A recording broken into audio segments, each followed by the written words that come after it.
کوما میں پڑی اس لڑکی کے بدن میں ذرا سی جنبش ہوئی تھی۔ اس کی زندگی میں دوبارہ لوٹ آنے کے 60% چانس تھے۔ محبت میں ٹھوکر کھانے کے بعد اس نے اس دنیا کو ہمیشہ کے لیے چھوڑنے کا فیصلہ کیا تھا۔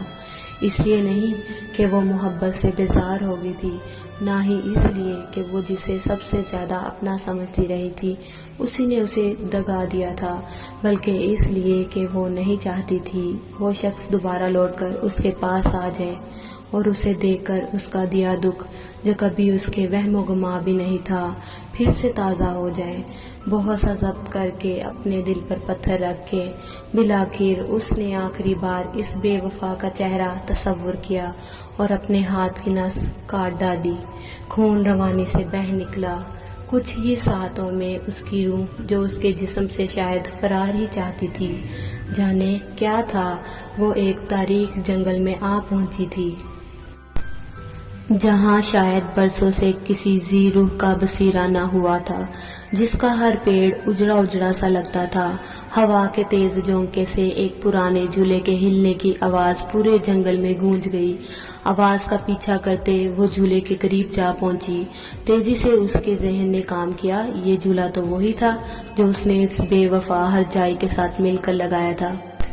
اسی جھولے پر بیٹھ کر وہ پہروں اس کا انتظار کیا کرتی تھی۔ انتظار طویل ہونے کی صورت میں اپنی بے بسی پر آنسو بہایا کرتی تھی۔ نہیں، ایک لفظ نہیں اس کے نیلے ہونٹوں سے ادا ہوا تھا۔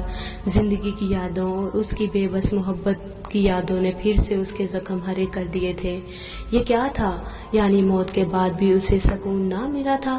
کیا محبت میں رہائی نہیں ہے موت کے بعد بھی؟ اس کا ذہن مشکل اور الجھے سوالوں کی زد میں تھا۔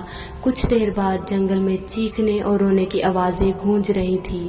وقفے وقفے سے کہے الفاظ ہوا میں زد گرداں تھے۔